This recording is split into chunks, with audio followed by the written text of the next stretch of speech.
Hello, everyone, and welcome to the Brownstone. I'm your host, Dr. Michelle, and you're listening to Numbers Don't Lie, where you learn to get out your feelings so you can make the best decisions for yourself, your family, and your business. I have a special guest with me today. For those of you that are transitioning in your career, looking to make different career moves, promotions, confidence in the workplace, you're going to want to tune in, lean in, and even invite your friends that feel the same way. My next guest, I met her in a program. We were trying to get our minds right because we're wealthy women, but a lot of times it starts here before it manifests in our hands, right? So we connected. I like what she was doing. So I said, hey, can you come on my podcast? And of course, she said yes. So I'm going to allow her to introduce herself because, of course, I didn't do her any justice. So introducing my guest, Coach K. Hello, Dr. Michelle. Thank you so much for having me on here. I'm excited to chat with you today. Thanks for joining me. You could have been any other place, but I appreciate you coming to stop by the Brownstone. Of course. So tell the people a little about yourself. So I'm based in Toronto, Canada. I have an extensive HR background before kind of quitting my job in 2019 to start my own practice. So I am a certified executive coach. I'm also a facilitator and a speaker. And I really love and I'm passionate about helping women, in particular. I help my bros too, but helping women go from the mundane to the magic of showing up unapologetically in all aspects of their life, whether it be in their career, their personal life, or their business. I love that. So how did you get into this work? Like, did it just naturally transition once you like change careers, or is this a natural gift? I'm being a little bit nosy right now. No, you're good. You're good. And I'm glad that you asked because I actually am doing a live tomorrow on that. Like, how did I start and where am I now? So for me, I've always been someone that is about, I'm a server. I love to give and support individuals. And I had a pretty, long history of customer service and serving. And so when I got into HR, the main reason was to help people with their career development because I was someone that was just head down, in my cubicle, doing the day to day, the mundane, until one day I kind of was just like, wait a minute, what am I doing here? I want to make more of a difference and an impact. And it's like you go through these stages and waves in your life. And then I went through one 4 years ago again. Well, I would say more about 10 years. And I was like, what am I really doing here? Is what I'm doing right now honoring my values? Do I feel fulfilled when I wake up in the morning? And I didn't feel that. So I was like, okay, something is off here. So I went through my own personal development journey. I invested in myself with an amazing coach. And it was through that coaching that it was like, go out there and help people on your own because I'm someone, immigrant parents always told you go and you work for someone. Never thought I would be doing this on my own. But I'm absolutely loving it because now I feel like I truly am honoring my values. And I want to encourage others to do the same. I love that. And that's not just an immigrant parents thing. Well, by the way, where are your parents from? They're from Jamaica, so the Cool. West Indies. Very cool.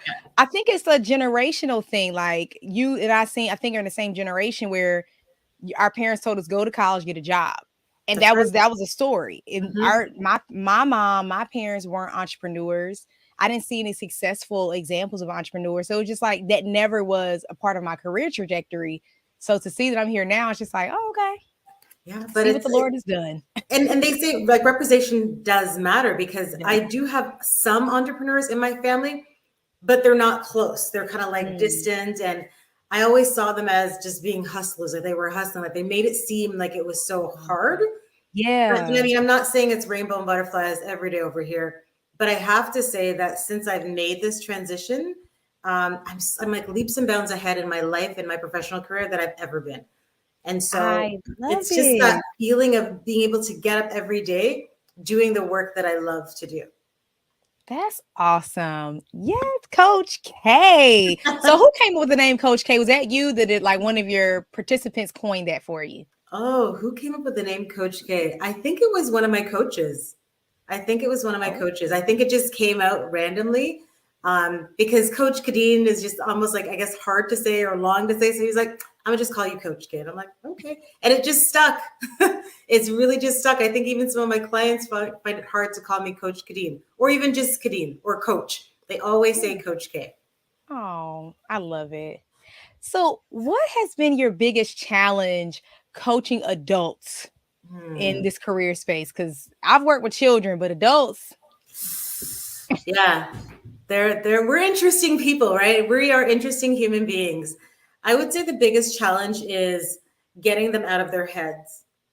We're mm, so confined and stuck to the way we've always done things, even though it may not be serving us or working for us, but this is the way that I've always done it. mhm, And so pivoting or being adaptable or flexible and being coachable to trust that I'm not going to lead you or stray you into something. I mean, my clients, you're always in choice, but I do challenge them and I do push them to kind of step outside of their comfort zone and think outside of the box. I think the biggest thing is the mindset shift, knowing okay, that you can be, do, and everything, like anything that you want, because it's all possible.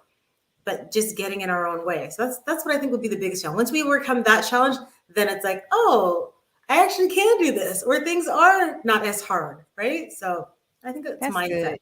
Change Mindset. is hard. I It mean, you is. get set in your ways, you get hardened sometimes when you did try something new and it didn't work out, and then you just like, I'm Mhm. going to stay on a safe path. Yes. So that makes complete sense.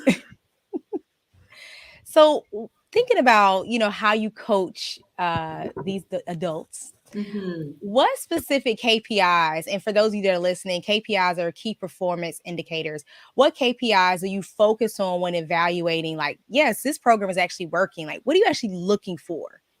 Honestly, I'm looking for a shift. I'm looking for a change in their mindset. I'm looking for a change in their behavior.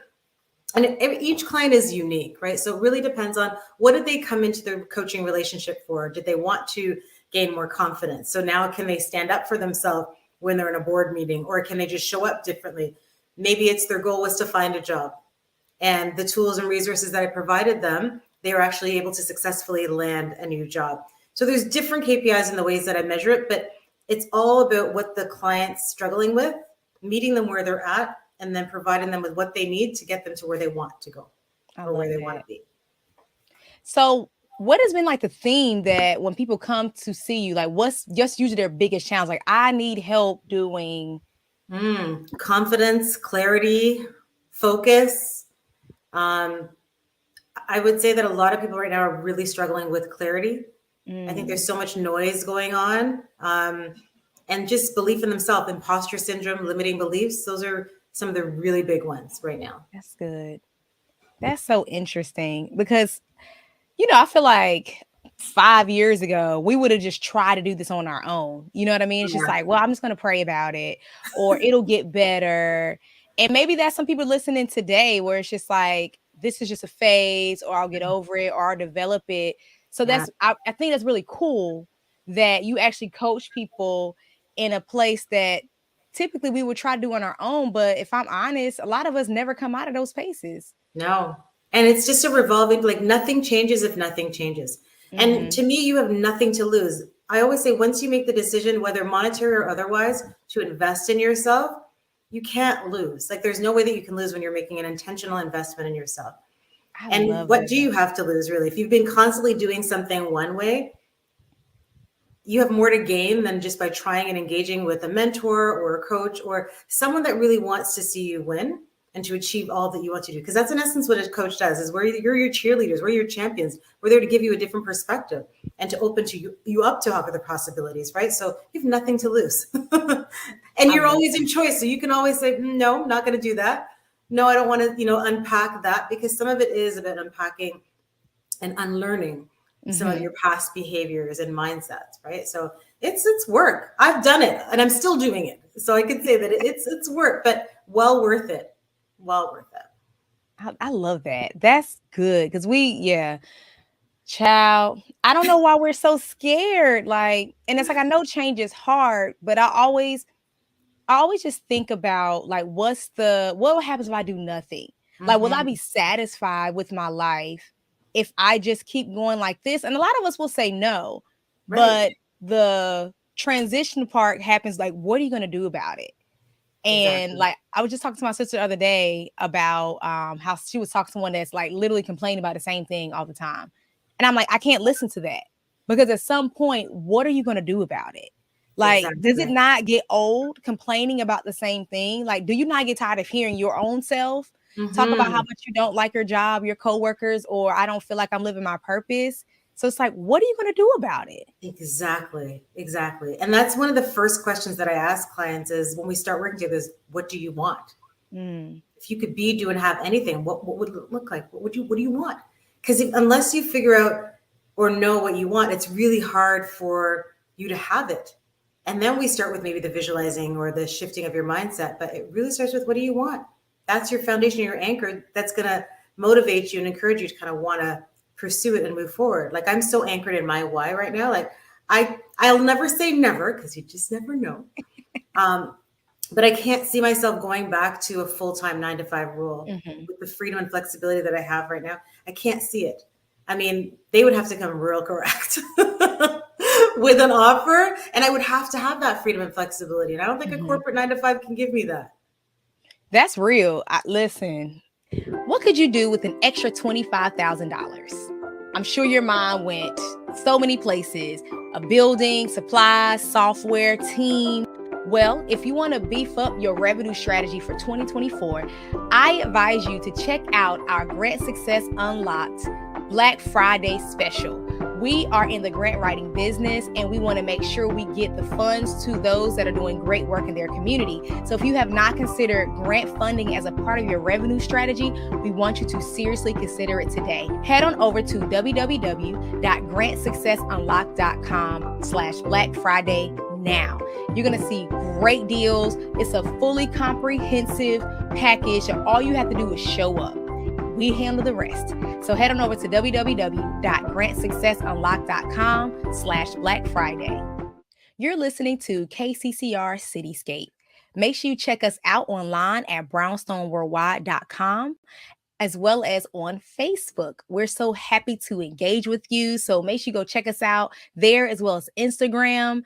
We have a lot going on. We have a magazine. We have a cruise coming up. So go on to brownstoneworldwide.com and see what the Brownstone has for you. We have advertising opportunities as well. And I Mm-hmm. think that's what a lot of us are looking for. Like when we go to a financial coach, go talk to a career coach or whatever, like a lot of us really just want freedom. Like and freedom looks different for everybody. Sometimes it still is your full 9 to 5, but I just want to be able to do certain things in my family. That means Exactly. I just want to be able to work remote. I want to be able to do hybrid. I know that works for a lot of my coworkers. They have small children. Mm-hmm. Remote and hybrid works perfect for them because they can actually be home to take their children to school. Like they can't take their children to school Exactly. in the morning, when they have to be in the office and fight through traffic. So Right? it's like that freedom. So it's like, what are you looking Exactly. for? And most of us really do want freedom. And flexibility. I mean, I always Mhm. say you've hired an adult. Trust that they're going to do their job. Yeah. I may not be there at 9 o'clock, but you don't see me when I'm on logged in still at 10 o'clock and 11 o'clock. Mm-hmm. So trust that the job is going to get done no matter when I started. I mean, obviously there could be harsh deadlines or meetings that, are not movable, but some flexibility, I think, now needs to happen more than ever because things are Absolutely. changed and they're never going to go back to the way they were. No. And all those companies and corporations that are trying to enforce the old way, and like Yeah, not just them, but everyone is having a hard time hiring. It's just like if you're not being flexible and working with people and meeting people with exactly. at least trying to compromise on like what they want and what you want, they literally have options. Like it's so people can get a job tomorrow if they wanted to. Like we have 100%. options. So if you're 100%. gonna make me be here every day and I don't want to, I'm just not gonna work for you. Yeah, pretty much. That's what it's come down to. Employers really have to check themselves now. It's not, Mhm. and I've always said too with any of my clients that when you're interviewing and being considered for a role, as much as you need to check the employer's box, they need to check your boxes too. It's not one-sided. It has to Fire, be. fire, It's fire. a conversation. So you Absolutely. should be listening out to, oh, I have to be working after hours. Oh, I have to come into the office 3 or 4 days a week. I can't, you know what I mean? So, what is it that's really important to you and that you value? That Mhm. employer needs to meet that, Exactly. I or love that. you're gonna be frustrated, And right? whose fault is that? Just saying, right? Just saying, because we're always a choice, right? You made the Yep. decision to say Yep. yes to this opportunity, knowing full well that this is just not it. And It's I not can it. tell you, speak from experience, because I almost did the same thing. Even Mm. I used to say that I'm very risk adverse, right? And I remember after I quit my job and I got a little bit cold feet and I was like, what am I doing? I have a mortgage. I got family to support. And I remember calling my coach because I slowly started putting out my feelers to say, okay, I'm going to do this coaching thing, but I'm going to do it, part-time as it comes because it wasn't like as lucrative as it is right now for me. And I called him and I'm like, I'm going to accept this position because it was what I was doing before. And I learned very quickly, not because you can do it means that you should do it. Right. And I almost said yes to this opportunity. He listened to me for a while and he said, you know what, Kadine, he goes, I can't tell you what to do as your coach. I can't tell you what to do. He goes, you know your livelihood, you know your responsibilities. He goes, but I'll tell you right now, I have to call bullshit. I hope I can cuss on you because he said, I guarantee you that if you say yes to this opportunity, you're going to be right back here feeling stuck, feeling unfulfilled and unhappy. But if you do make this investment in yourself, give yourself the time and the space to just go hard and go all in. He goes, you can't fail. And 4 years later, that's exactly what I did. He said, think about it. Think about it for maybe 15, 20 minutes. He goes, and then make your decision. Dr. Michele, I think I thought about it for 20 seconds and I was like, he's right. He's absolutely right. And I knew that because within your heart of hearts, you know what you want. You know what you should do, what you shouldn't do. None of us are broken. We don't need fixing. Sometimes we just need that different perspective or that safe space or container where we can kind of figure ourselves out. Yeah. And then move forward, right? But there's so much noise and busyness that we hardly take the time to do that. And that's when we have those roller coaster moments and ebbs and flows and jobs and relationships because we don't take the time out. We all need some time out. Check yourself. That's good. That's good. I love all of this. I just heard but the last thing I heard was Coach K say, check yourself before you wreck yourself. Okay. She didn't say that, but that's what I heard. That's what you heard. Yeah, but 100%. Check yourself before you wreck yourself. I've been there, done that. Didn't listen to myself and ended up paying the price for it. And that's my mission and my goal is to ensure that everyone, male or female, has that safe space where they can just figure themselves out with the guidance of my support so that they don't kind of wreck themselves moving forward. Yeah, I like that. So let's get low. We went on 14 tangents, but I love it. I love having dialogue with people that are, we have similar ways of thinking, but also I love that you just challenge me to think critically. Yes. So how do you modify, like when you have, a student or a participant in your program, how do you modify your coaching based on the data that you are gathering? Data could just be like, I see they're not working, or it could be specific metrics that you're tracking. That's a great question. I think I'm still in the process of trying to figure out that piece because I do have some clients that are young adults and what works for them doesn't work for my C-suite level executives, right? So I think there's definitely much more hand-holding that comes with the young adults, whereas a C-suite, I can give them a task or because I do, like I said, I put them to work. I can give them some templates and I can give them probing questions that they need to complete and they can come back with it perfectly. And then the young adults, it's like they're still stuck. So it's really more hand-holding. I don't know if you want to call it white glove, just kind of cuddling them to be like, okay, well, if this were to happen, how would you feel? If that were to happen, what would you do?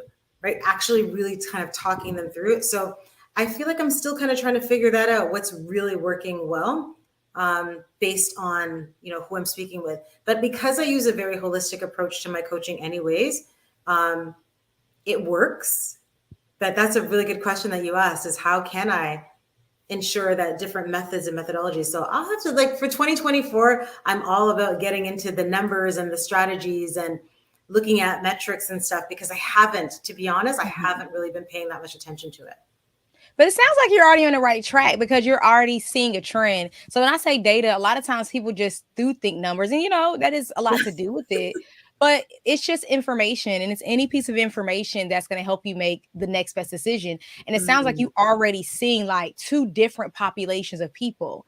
And so it's just like for these people, this is seemingly, working these, they need a little more. So that's already, momentum of recognizing the trends. Yeah. That's no, but thank you for saying that because I feel like sometimes, like you said, I feel like I'm just so in the moment, go. But I think it is also key to step back. Like you asking me that question, I'm like, oh, that's a really good question.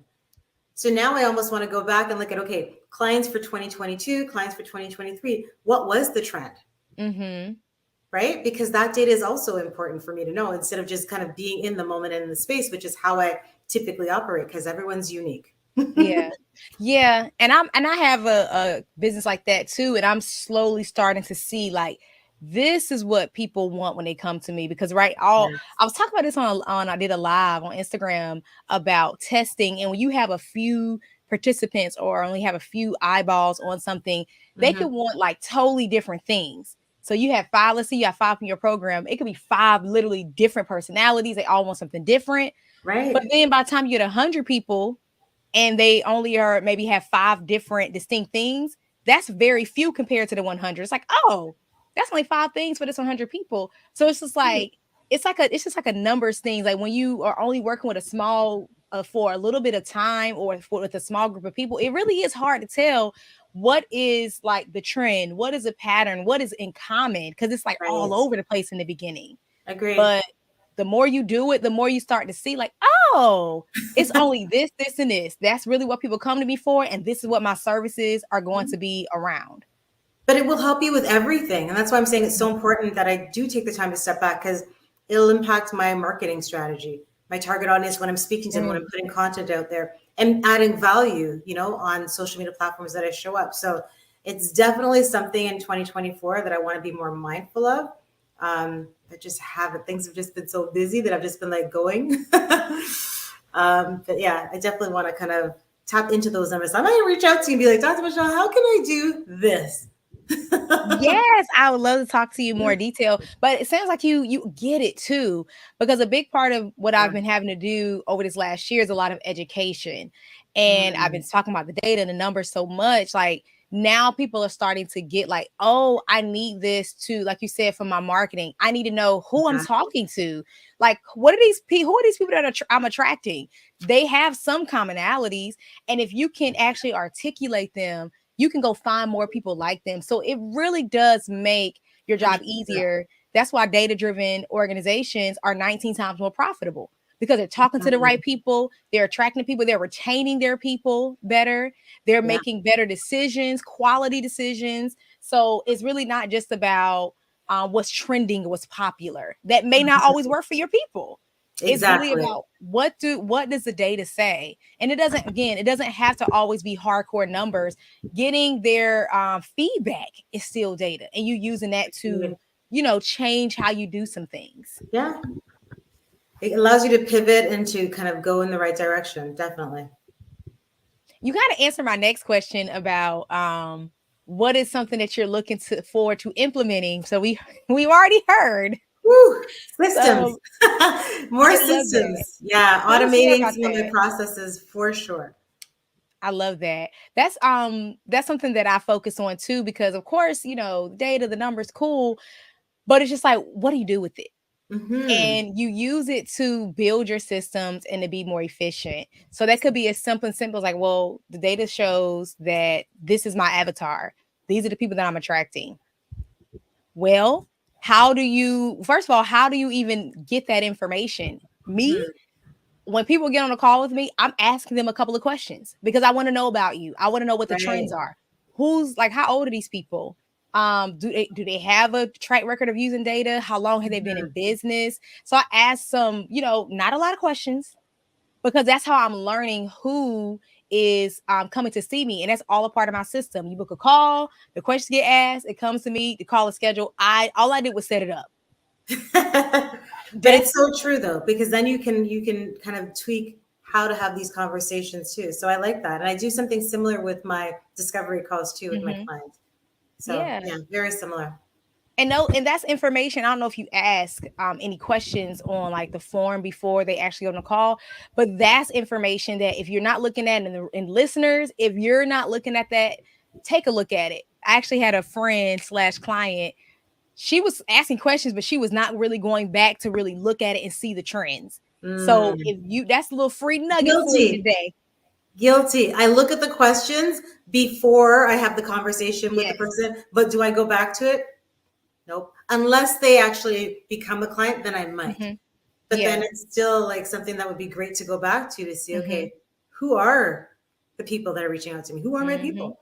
Yep. And why? Yes. Why are they reaching out? Those are Yes. great insights. Great insights. Right. And so then like she was able to tailor her like her offering like oh they really it kind of only boiled down to a couple of things like I want to buy a house. I'm interested in like retiring wealthy. Like I want to be okay when I retire and maybe I want to get out of debt. And it might have been like those three things. Out of Yeah. all the responses, it was like a common denominator there that she can legit use to color her avatar in ads on her sales pages, in emails, when she's speaking on stages. So, like, because I know this is why people come to me, I might as well just keep getting more of them. So that's the data and the systems working together. Right, right. No, listen, it's you're like making me go like, uh-huh. Yep, it's so important and I need to spend more time in it because like it would save me, I think, a ton of time on the back end, Mm-hmm. or Yes. even on the front end too, when I'm meeting with people and speaking. So definitely something that you've poked the bear there that I need to kind of tap into. I'm glad because you said even saving time, like literally, that is what my company does is literally say to increase your revenue and save time because you Yeah, should be more efficient whether it's the systems exactly. doing some work for you or you're eliminating some meetings because you now have data to drive your decisions because I can't stand unnecessary meetings child. Right?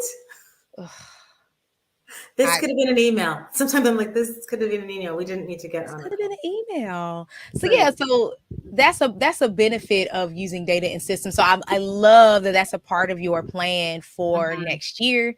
And for those of you that are listening, if that's a part of your plan too, make sure you stay connected or replay this back again as I talked about it. Or even jump on a call, give you more details about how you can do that later. But first, Coach K, could you tell the people where to find you? Absolutely. So you can find me. I hang out on LinkedIn and I hang out on Instagram. On LinkedIn, it's just Kadine Cooper. And on Instagram, you can find me as career coach underscore K. I love that. Can you spell Kadine Cooper? Yes. So Kadine is spelled Kadine and Cooper is COOPER. Because you're the first Kadine. No, that's not true. This is one couple I followed on Instagram. Her name was Kadine. But spelled But differently, it's maybe. spelled differently. Yep. Yeah. Yeah. I Yep. hardly see it spelled this way, but I've seen it spelled with a C. I've seen it spelled with double Really? E's. So yeah. Yeah, I've seen double E's. And if you guys are still here listening, I'm glad you hung out with us to the very end. Thank you for tuning in to Numbers Don't Lie with me, Dr. Michelle, on KCCR Cityscape.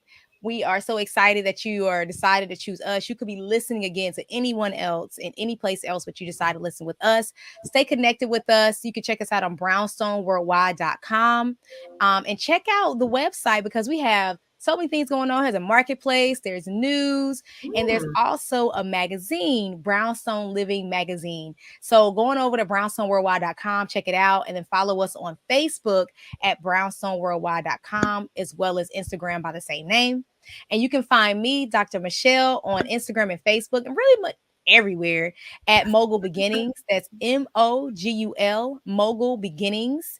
And if anything I said today resonated with you, I invite you to take a quiz. So take a quiz to see if you are really maximizing how you're doing business. And I like to say data is like your precious resource that most of us are not leveraging. So take the quiz to see if you are leveraging it. And if not, it's time for us to talk. Okay.